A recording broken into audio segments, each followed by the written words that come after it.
at a point in time, I recognized that there was really need to go back and study and to take study seriously because, well, I'm not even clear now what was the nature of the thinking, but you kind of certainly realized that one, you needed to inform yourself. Two, you had to find some way of earning a living, and that you needed to recognize the realities that those things entail, personal and social.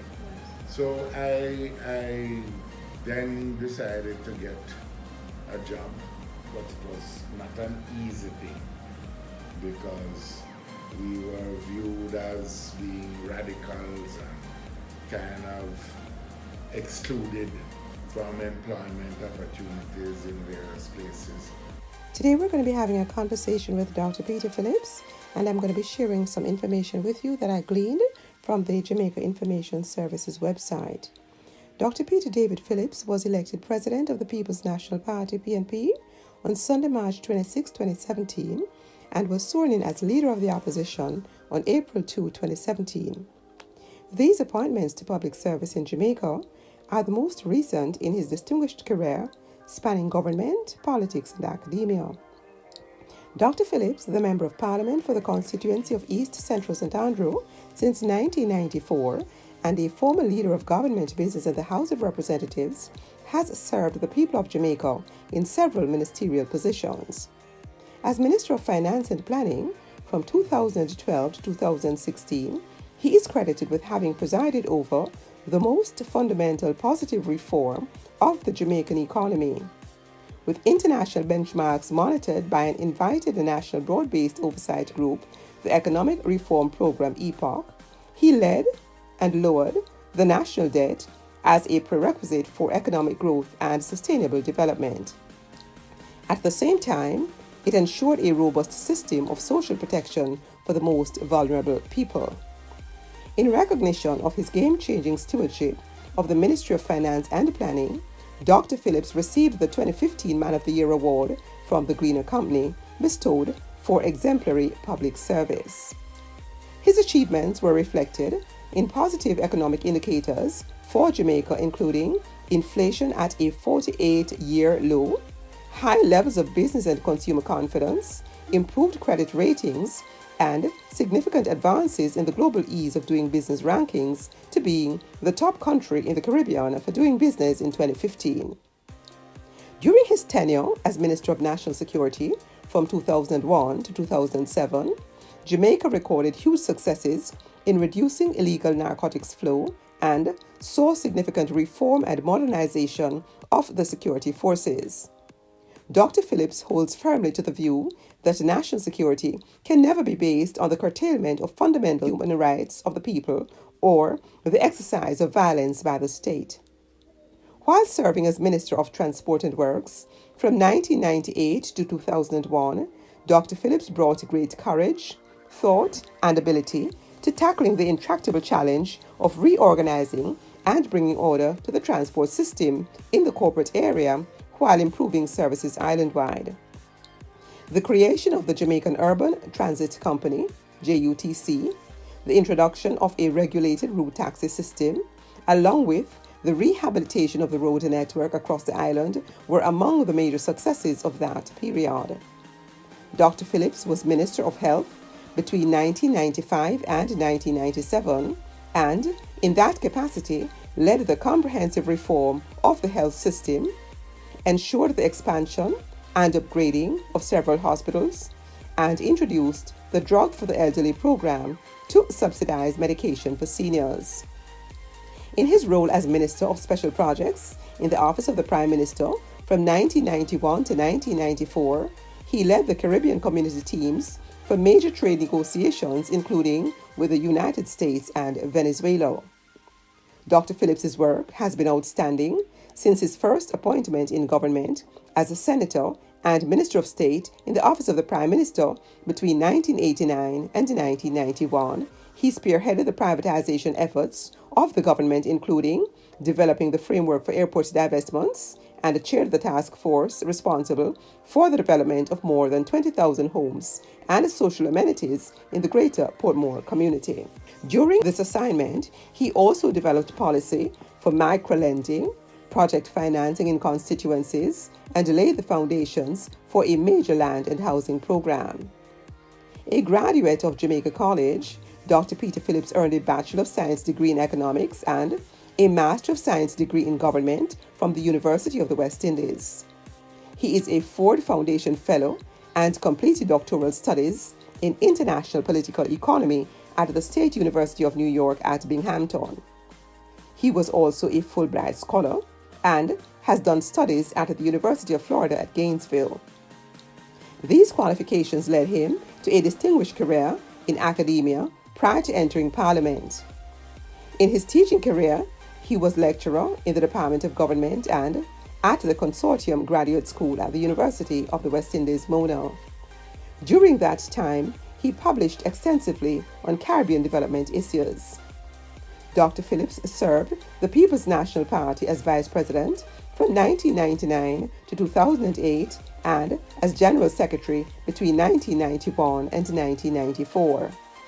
Dr. Peter Phillips is married to Sandra Minot Phillips and is the father of daughters Tashai and Ruth and sons Michael, David, Luke, and Jacob.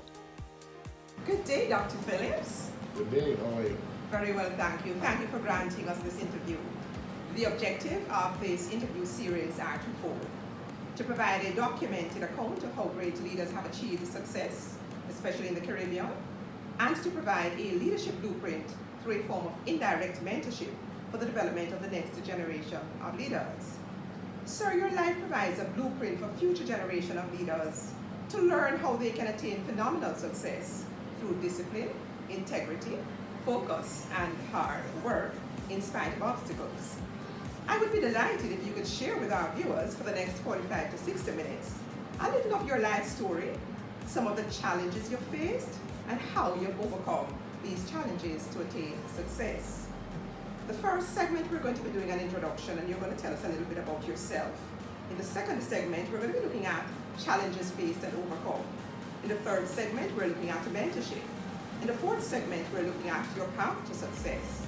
In the fifth segment, we're going to be talking about executive coaching, metrics, and mentorship. In the sixth segment, we're going to be talking about your leadership style. And the seventh and final segment, we're going to provide a summary.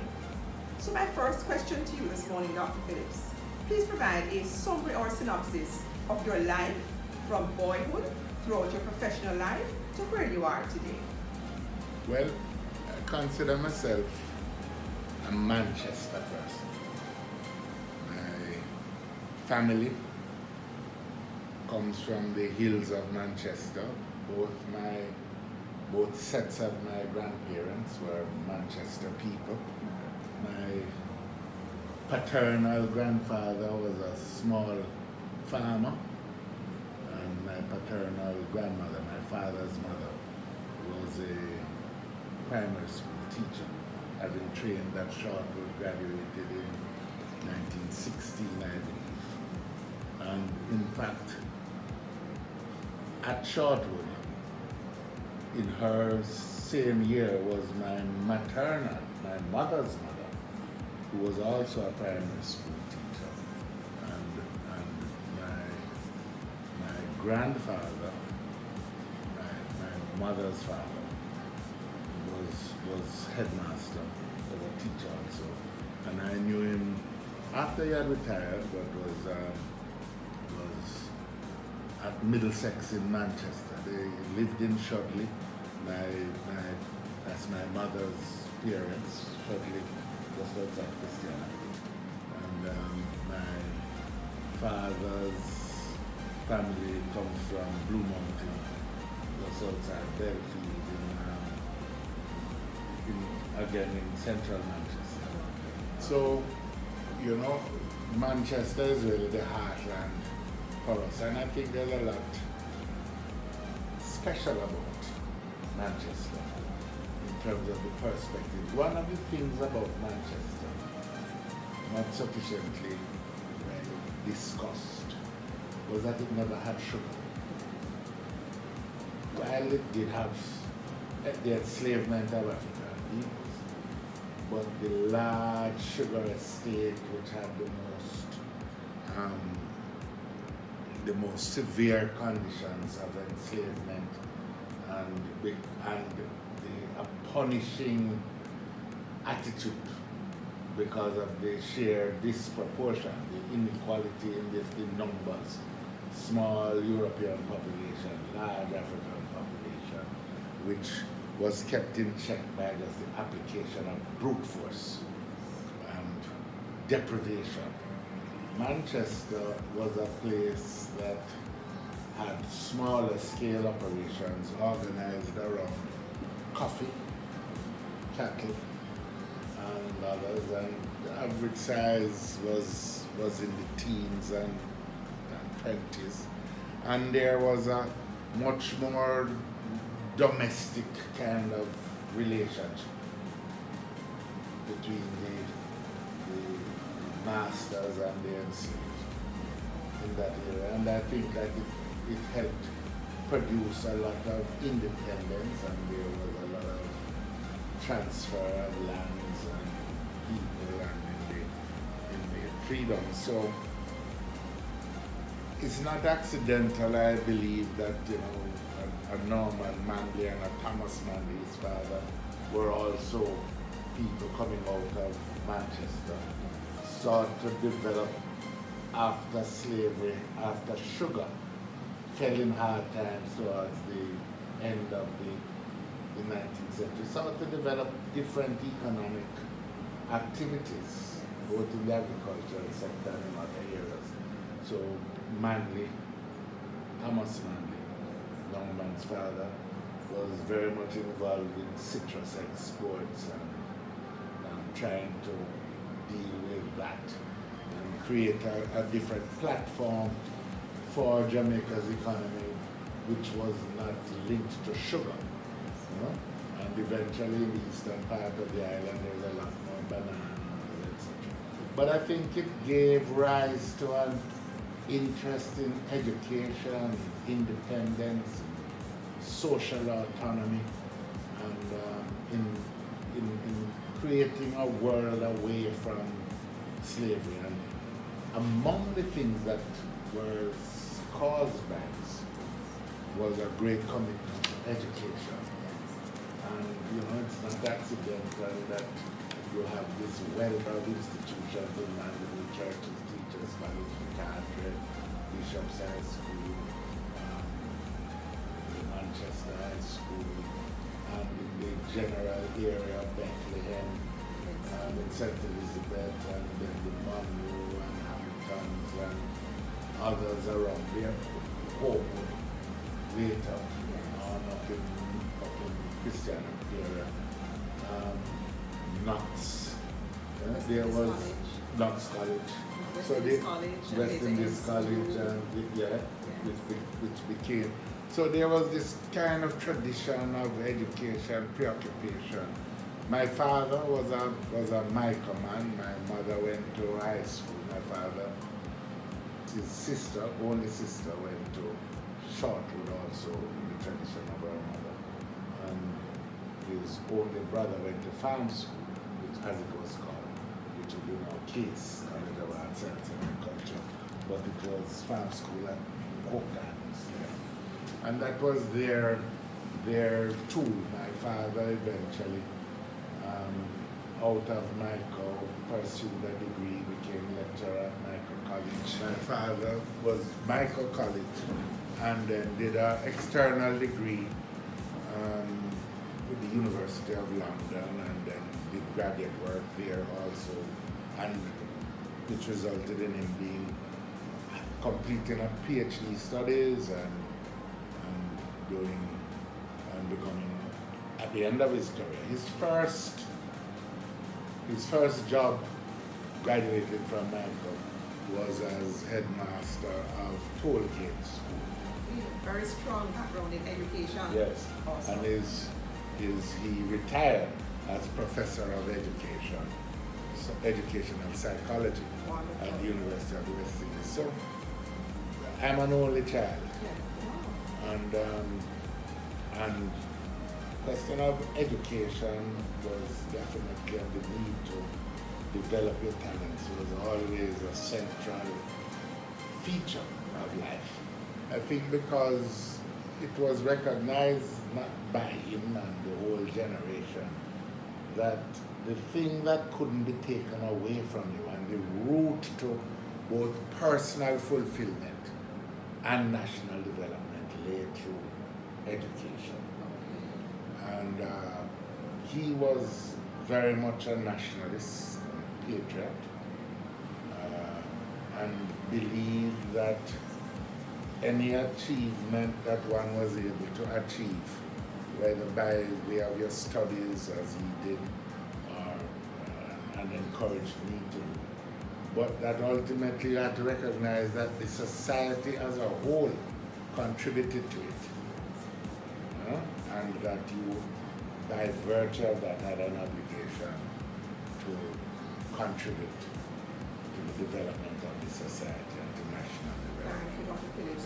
When I was conducting my PhD studies on governance and public debt management, I had to spend several months at Parliament going through the answer, and I realized that you spoke very, very emphatically on the importance of education. Now that you're explaining this aspect of your development, I'm having a better understanding of why your passion has been focused on human capital development and education. Great, thank you. In the second segment, we're looking at challenges faced and overcome, Dr. Phillips.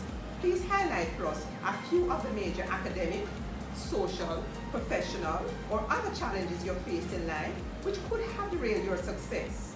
How were you able to overcome those challenges? We're going through a period of pandemic, and we want the current and future leaders who are watching this video to understand that challenges will come, but there are strategies to handle those challenges.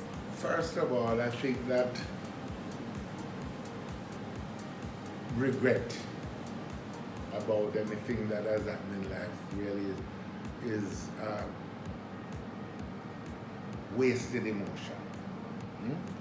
One should never get buried in regret, because every experience of life is there for you to learn a lesson from it. That's a very, very strong belief of mine. It's, it's almost a philosophical proposition, if you will.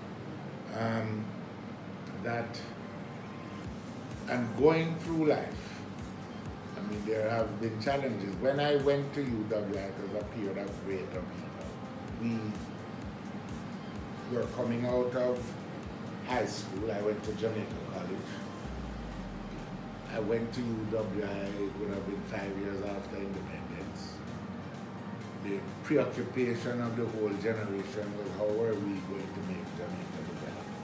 We felt that the society under that first administration of Bustamante and the Jamaica Labour Party was at risk of losing its way. There was the emergence of the ghost town in South Central, what is now Trenchtown.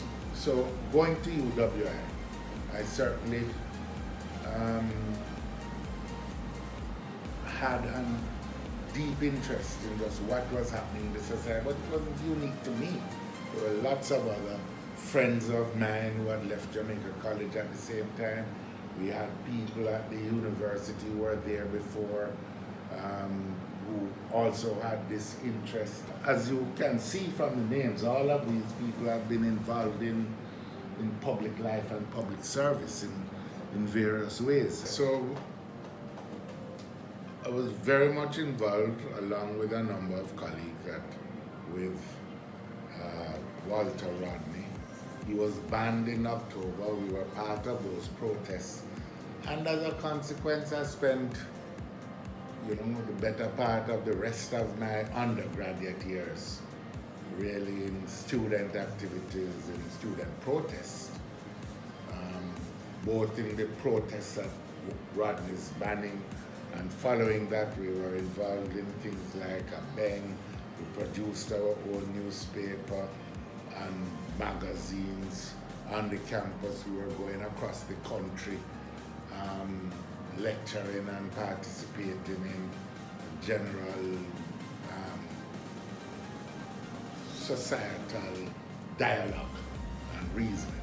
And as a consequence, didn't have a very good first degree at that time. But we figured that the important thing was really to change the course of history, change the country. But and then following that, became involved in Ethiopian World Federation, Rastafari, and 12 tribes. At a point in time, I recognized that there was really need to go back and study and to take study seriously because, well, I'm not even clear now what was the nature of the thinking, but you kind of certainly realized that one, you needed to inform yourself. Two, you had to find some way of earning a living, and that you needed to recognize the realities that those things entailed, personal and social. So I then decided to get a job but it was not an easy thing because we were viewed as being radicals and kind of excluded from employment opportunities in various places. But eventually, after working about 3 months in the civil service, I got a job as an administrative assistant in the Faculty of Arts at UWI. Faculty of Arts and General Studies, it was called then. And decided I was going to resume studies for a graduate program, so I had to, because the quality of my first degree wasn't that good, I had to do some qualifying courses, which I did, and did much better this time around, and eventually got a Ford Foundation Fellowship.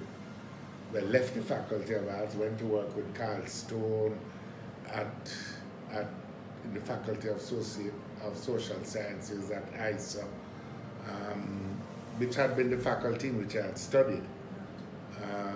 And then eventually got a Ford Foundation Fellowship and went up to Princeton and transferred from there to State University of New York at Binghamton because they were doing what I consider to be more interesting work, working with Professor Emmanuel Wallerstein, who became my academic supervisor. Developed an interest in world system studies. I guess the real lesson of this is that the challenge, despite, not having done as much work as I should have, we spending more time in what we used to call struggle and protest than in academic studies. Their life gave a second chance, and I grabbed that second chance. And did what I did, but not even conscious then it was a second chance, because when I went to Princeton, I was finding that what they were offering at that time, and I certainly probably didn't give myself enough time to explore it all, but we were coming out of a Jamaica which we felt was under pressure from the world of imperialism and these things, and I found that taking seminars with people who were employees of the CIA and Department of Defense and others in Washington was really not the best place for me. So I said to Ford, I need to change universities. So it wasn't so much that I had yielded and retreated from my commitment to Jamaica, the Caribbean. It was just that I was following a different route of protest, and eventually said to Ford Foundation that I needed to go and work with Wallerstein. Yes. And they said, well, why don't you, they were opposed, and I eventually said, well, send me back to Jamaica. So they said, okay, they would do that, and well, I completed my studies, came back to Jamaica, continued my political involvement with the PNP, became and deepened my involvement there, working with Michael Manley and along with people like Omar Davis, Richard Bernal, Maxine Hendricks, DK and Duncan, and Paul Robertson and others. And at that time, Norman Gervin invited me to become part of the staff of the Consortium Graduate School and did work. And then in 1989, rising from this, Michael Manley asked me to join the government. In 1989, I thought I would take a short period of leave from UWI and really continue my academic career after that. It turns out that what I thought would be probably a 2-year or a 3-year stint in government has ended up being a very long time, 1989 till now. What were some of the challenges you found as you came into politics and served in government? What were some of the main challenges that you met upon, and how did you overcome those challenges? I didn't see it so much as challenges, as much as, first of all, trying to inform yourself. Maybe I had the advantage because I'd always had an academic interest in politics. I mean, I did a lot of my studies in first the Department of Sociology. My graduate degree was at UWI. Did a master's in government. So, political science had always been an interest, both as a professional interest and things. So I really was interested in understanding how government actually worked. Okay. Okay. And there were people there willing. I would talk to the senior civil servants. I would come in early in the morning and just talk with Don Bryce, who was at that point in time permanent secretary at the office of the Prime Minister. Talk to people who had been in government previously. And I was at Jamaica House, so you were really seeing the whole thing from the center. Oh. So you were getting indirect mentorship. Yes. That takes us perfectly And to direct. segment 3. And direct. Beautiful. So segment 3 is really looking at mentorship, Dr. Phillips. Many leaders have identified persons who have mentored them directly or indirectly. Throughout the course of your career, can you identify anyone who contributed significantly to your success or influenced you to strive for excellence? How did they influence you? Well, working with Michael Manley was a tremendous benefit because the quality of his mind and the breadth of his vision and the range of information at his disposal.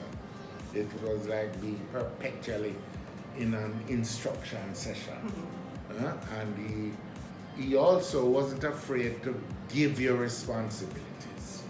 And you kind of knew that it was sink or swim. Yes. And he was giving you a responsibility, some of which you had never exercised before, but he expected you to do it. And I quickly learned with him that he didn't take kindly to going back all the time, seeking advice how to do it. Because if he had to do it himself, then he will really have no need of you. And I became sharply aware of that. So you had to be assertive, but you had to solve problems for yourself. Yes. And that meant, despite being relatively young compared with some of the more tried and proven and experienced seniors in the cabinet of the time, that you learned to ask questions, seek guidance, read about things, and just inquire and not be afraid to take the decisions that came before you. Okay. I have found that there are many people who think that the best course in life is to be timid rather than to take the hard decisions that are before them. There's always a 50% chance of success and a 50% chance of failure. Yeah. You can raise the probability of success through preparation. As you speak, Dr. Phillips, about making decisions and making tough decisions, I am reflecting on tough decisions you have made as Minister of National Security, reflecting on tough decisions you have made as Minister of Finance when Jamaica was really on the brink of a major challenge in terms of downgrade in our credit ratings. Mm-hmm. How did that mentorship that you received and that autonomy that you were given and that skill that was developed in you in terms of making decisions, how did that influence you in those capacities as Minister of National Security and as Minister of Finance, having made those very tough decisions? Whatever I say here is really going to be more the benefit of hindsight. At the time, I think that the first thing is that probably was very much committed to achieving success. Failure was not really an option that I contemplated. I think that you can fail, there's always the risk. But making a wrong decision didn't mean that it had to end in failure. Because all you needed to do is to, once you identify that the decision was wrong, then you could correct yourself and do what was necessary. Yes. The other thing that I think very much inherited from my parents, both of them, is that you had a strong sense of integrity and fixity of purpose. Now, the idea of integrity is not just financial integrity, that you wouldn't fiddle around with public resources or anything like that, although that was centrally there because I couldn't contemplate, even after my parents passed on, that anyone who would have been in their circle or my circle having any doubt about my own integrity or my purpose in giving public service. And I certainly didn't intend to besmirch the family name in any way. This notion of integrity was also rooted in the idea that you needed to do whatever was necessary to accomplish the objectives. That considerations of friendship and association and those kinds of things could not intrude in your need to serve your country to the best of your ability and for you to maintain the highest standards of commitment to the objectives. Yes. And by the same token, I think a willingness to think through things. And come up with what satisfied you as being something of integrity. Politics, public life in Jamaica, you'll always find people wanting you to do something, wanting to grant them a favor in one way or another. Some kindness is a good thing, but if it intrudes on the principles of integrity and service, then you have to have the courage to say to people, I understand, but I can't do it. And so those notions were really uppermost, and I think that having the guidance of Michael and that generation certainly helped. I think also I would say that P.J. Patterson's knowledge of government and how it worked, his skill in achieving consensus. His style was in many respects very different from Mandy's, in that he really urged consensus and had a commitment to building harmony. And I have found that observing him and adopting a lot of his style also in bringing contending parties to a particular decision together and having people reason it out and taking a decision in that regard has been a path of action that I have found very, very helpful. Because oftentimes people proclaim, often driven by personality issues, ego considerations, people proclaim that their position is diametrically opposed to another person's position. But I've often found that bringing the people together, even if you have a preliminary discussion with each separately, identifying the areas of commonality, and then bringing people together to resolve issues, you often find that the differences are not as great as people thought they were or pretended them to be, and that you can find a consensus to move forward. Thank you very much. It's a very, very strong principle for management in terms of conflict resolution as well.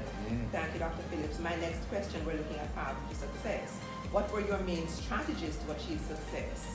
Recognizing that each individual responds to stimuli in different ways, what advice would you give to someone who desires to achieve your level of success? Well, the first thing I would say is that I never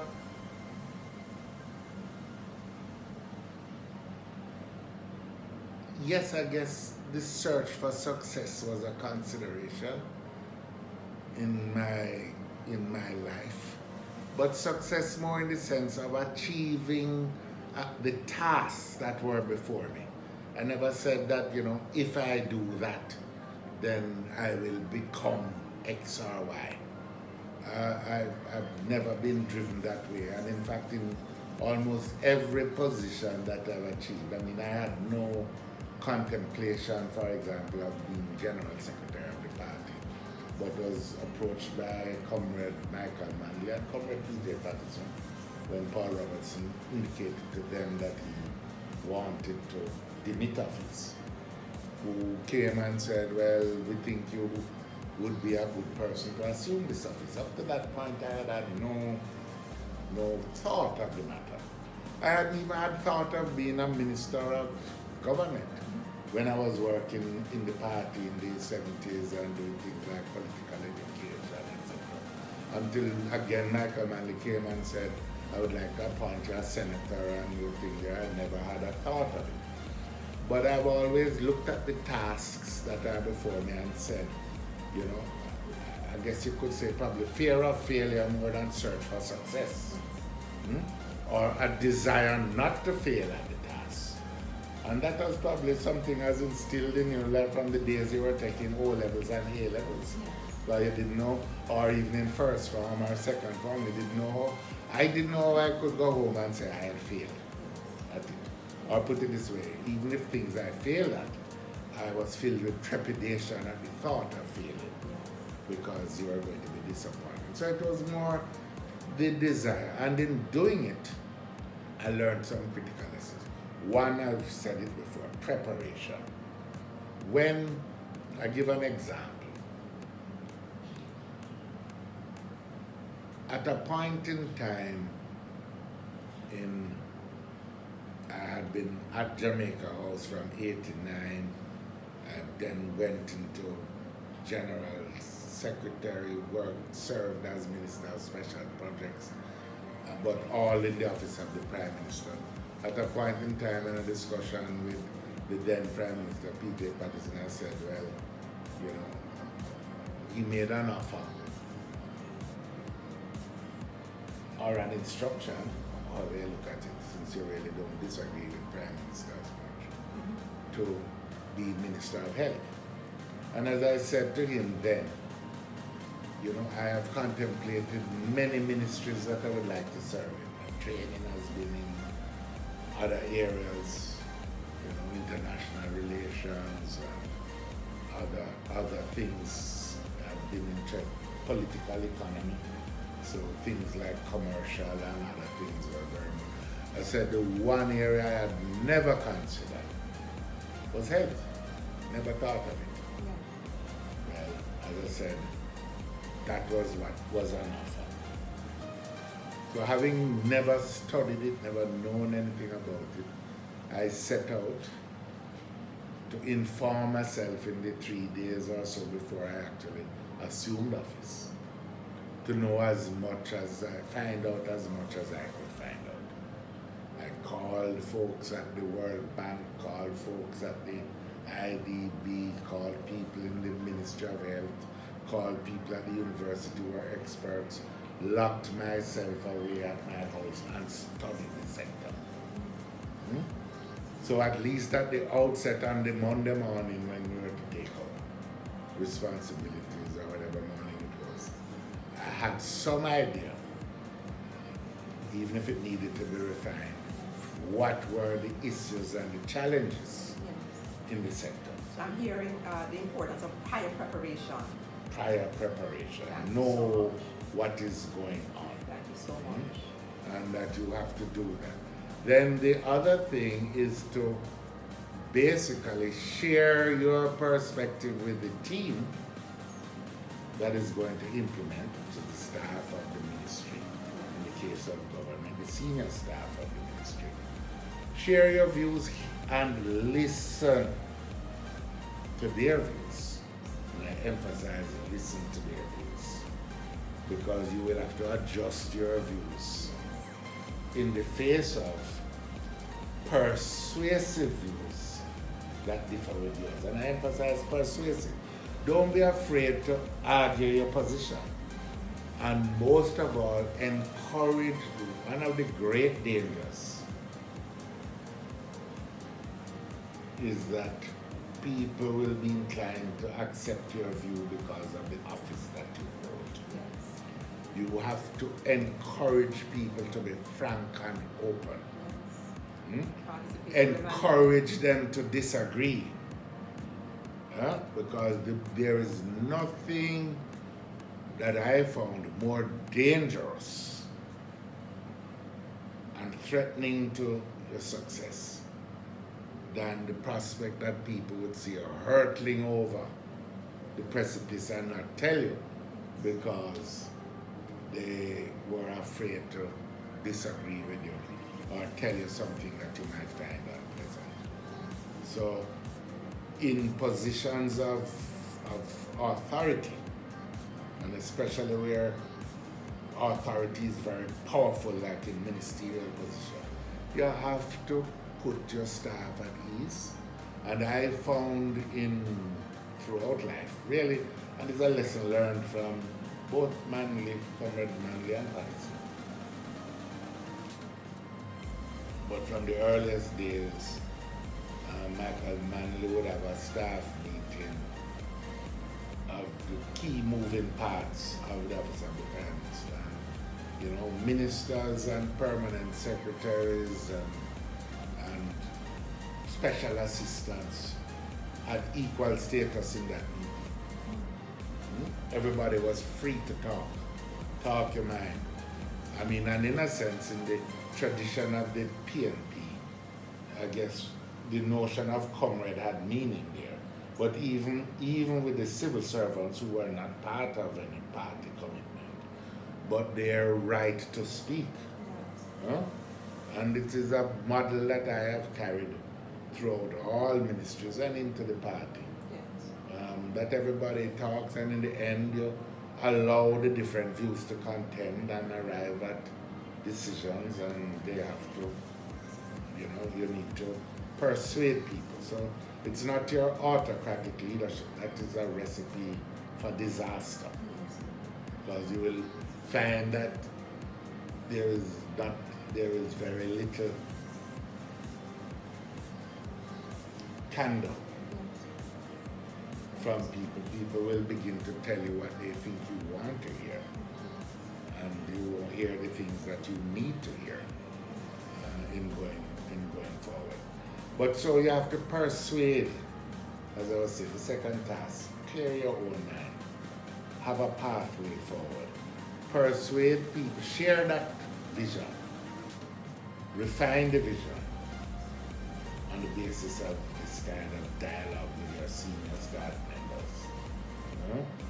and persuade them about what you are contemplating, and then move to implement what you need to do. Thank you, Dr. Phillips. You're sharing gems of wisdom not just for current and future leaders, but you're also sharing gems of wisdom for persons who have political ambition so that they can understand really how to manage people and keep them motivated. I really appreciate that. In this segment, we're going to be looking at executive coaching, metrics, and mentorship, Dr. Phillips. What is your view of coaching and mentorship in 21st century organizations, especially given that it's a very demanding sort of environment within which we are working, executive responsibilities to focus on using metrics, quantitative and qualitative targets to determine if executives and their teams are performing at the set or desired standard. So what is your view on coaching and mentorship in today's organizations, whether political or corporate or otherwise, non-profit, you name it? Well, I believe very much in training and in encouraging people to prepare themselves for the tasks at hand. But formal training needs to be balanced, and I think that the balance in the country has moved too much in the favor of formal training and that to that extent we have failed to give people a view that they have a responsibility to prepare themselves to acquire the experience, that thing called experience.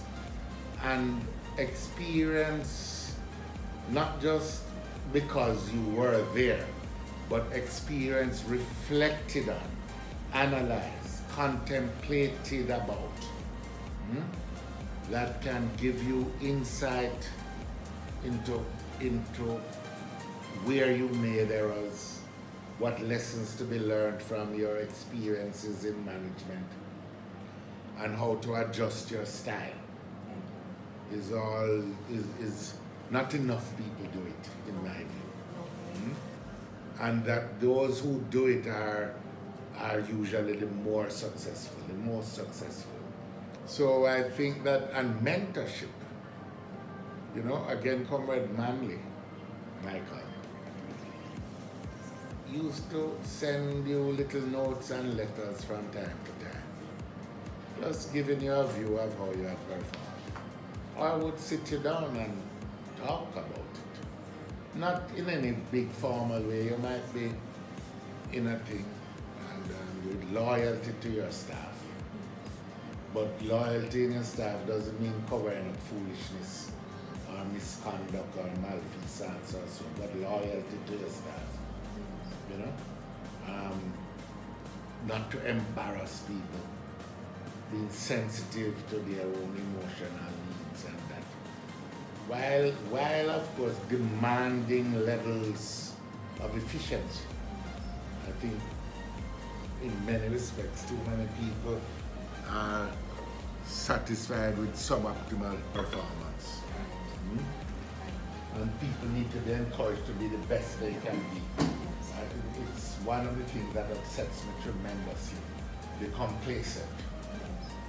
People who, and it happens all over Jamaica, they did something wrong. And one of the things that are just didn't perform. And I find that many people give an explanation of why they didn't perform, rather than an apology for non-performance or underperformance. Do you think consequences or lack of consequences influence that approach? I think so. We don't apply sufficient sanctions, particularly in the public sector. And I'm not talking just in the political realm, but in the administrative realm. So people who we don't have, and this leads to the question of metrics. Yes. You have to be able to have your measures of success or failure, and apply them even for yourself. And we tend not to do enough of that. And it's like, if I didn't do it right today, okay, I can do it tomorrow.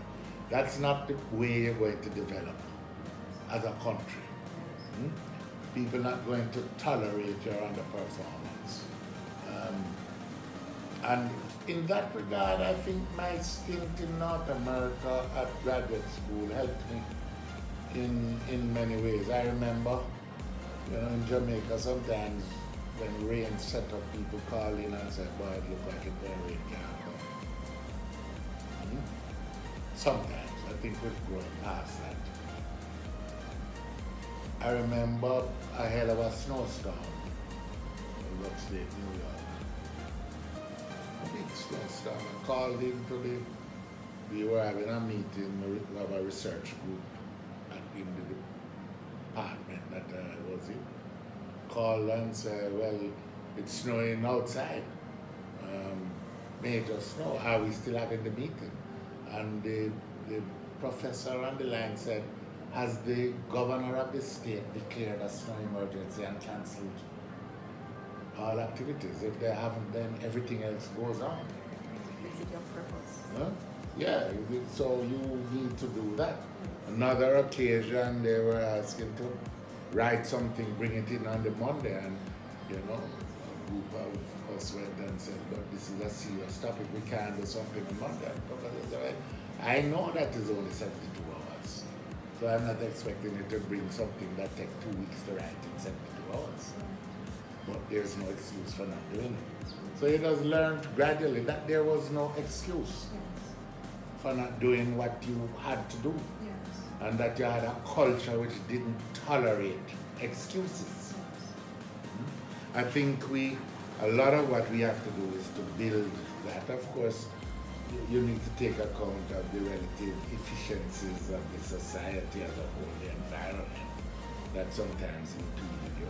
So, it's one thing working in a department or at a university where if you're going home at midnight, you can still stop at the supermarket and buy something.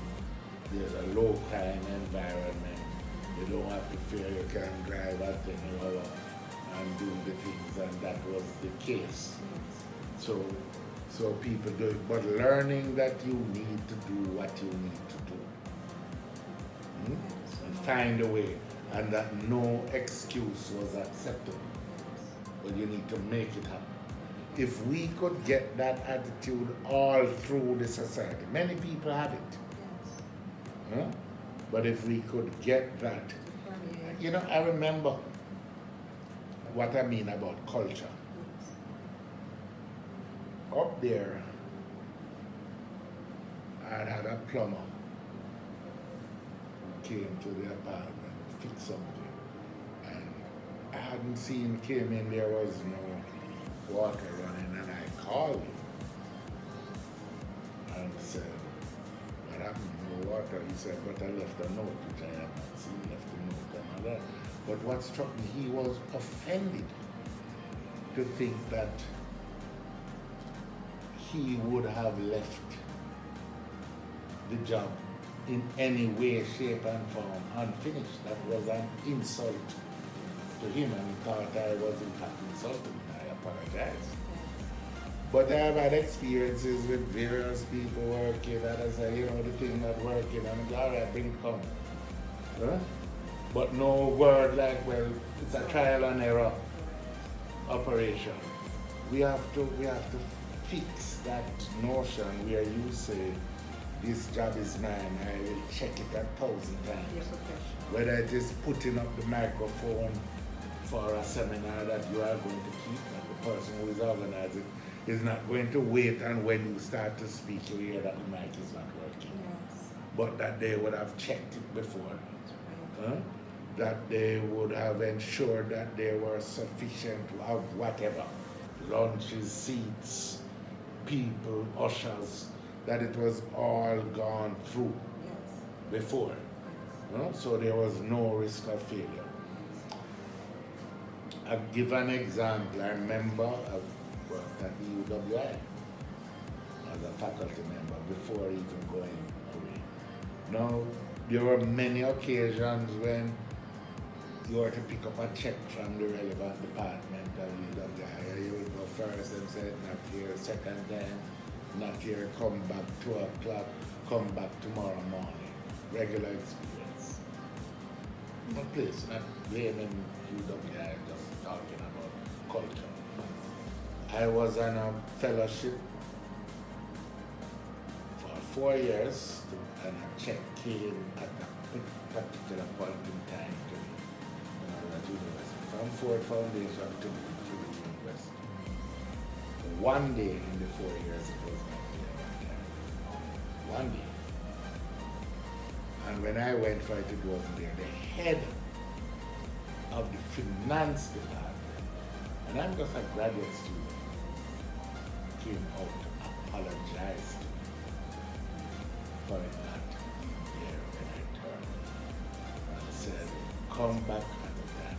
So when you ask what's the difference between the societies, a good part of it is just a culture change, which is an expression of the levels of productivity in the end that they have.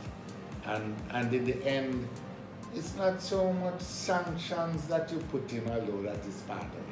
It is when every individual working has the vision of themselves as a person committed to excellence and does not allow themselves to perform anything less than excellent. That's key. Yeah. That's key. Thank you so much, Dr. Phillips. I've had to interact with your staff at the Ministry of Finance when I was conducting my studies as a PhD candidate. I interacted with your staff here in preparing for this interview, and I realized that they seem to be highly motivated.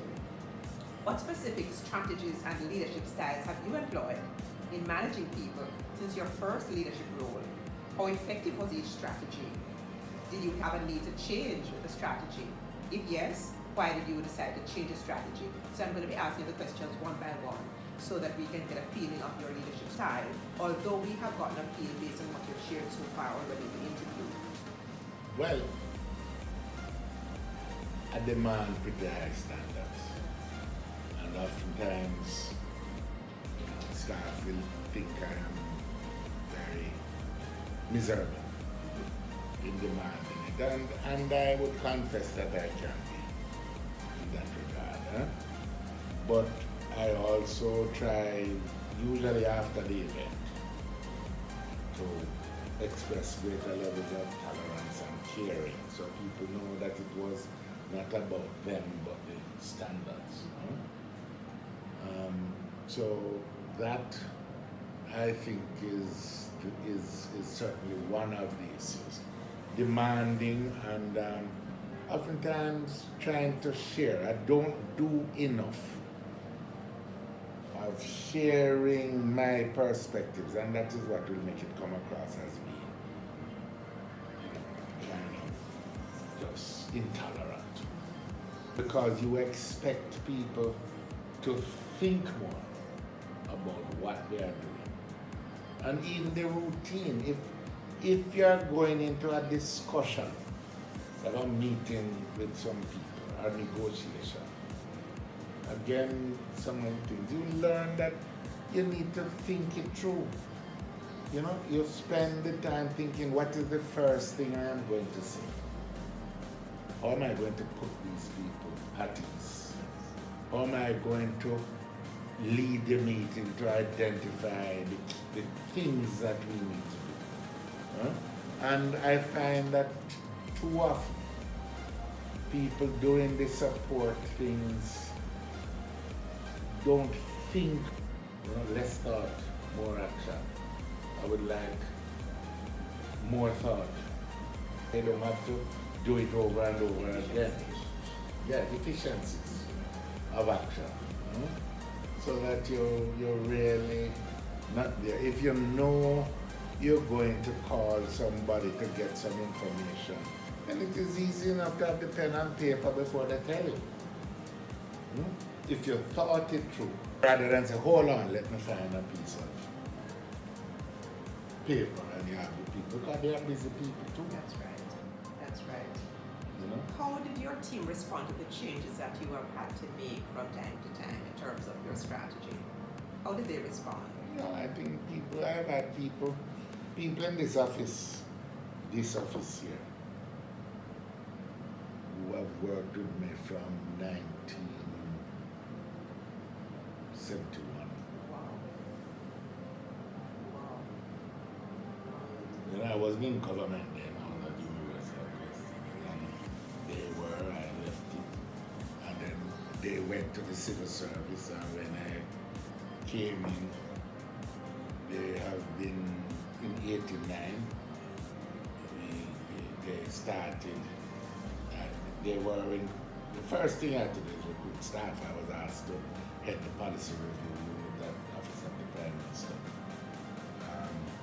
So I had to bring people in, secretarial and support assistants, and brought people in, and they have been there all through. Wonderful, wonderful. What strategy or strategies, Dr. Phillips, would you say yielded the greatest level of success in terms of your leadership, and how did you evaluate I that think success? trying to explain to people what you're trying to achieve and monitoring what it is. In every ministry that I've been in, I have had a weekly meeting of the senior people where we follow, having identified the objectives and the measurements, the metrics, as you said.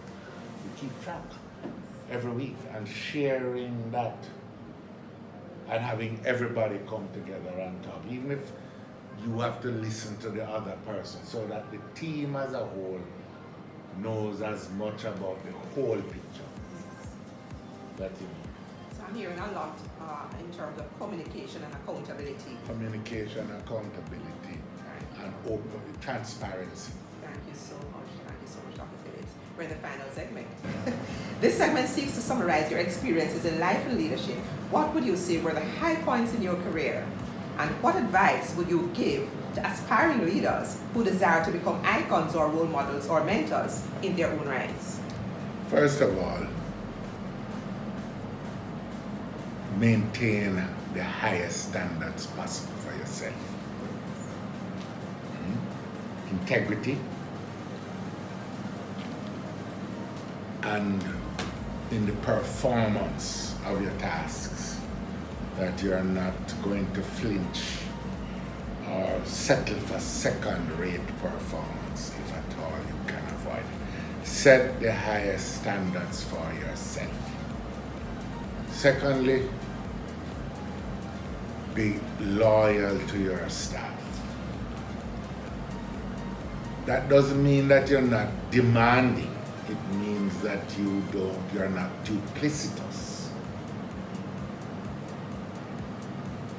Thirdly, I think you also need to hold yourself accountable and not be too braggadocio or unyielding to apologize or acknowledge your own errors to them openly where you made them, because that people will want to know that you are prepared to. Human. Yeah. Share your vision. Identify your tasks, refine your vision, share your vision. Be willing to adjust your vision in the face of experience, reality, and conversation. You know? Reach out widely to people and just try to be a decent person. You know, I really have found that if we can live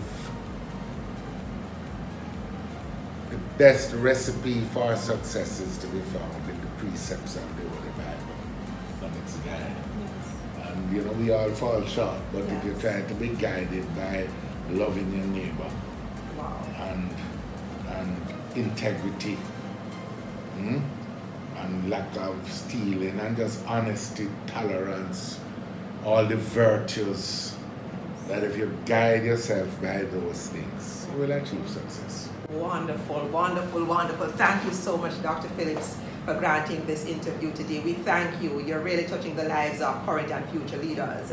We thank you for the yeoman service that you have given to the island of Jamaica.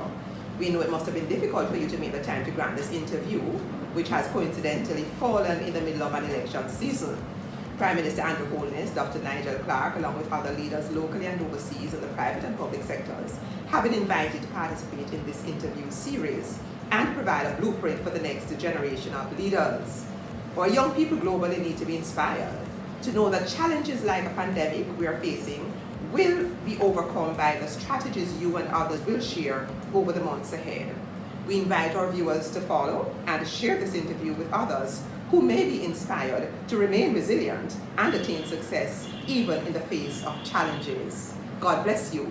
God bless Jamaica. Land we love. May God truly bless Jamaica. Thank you, Dr.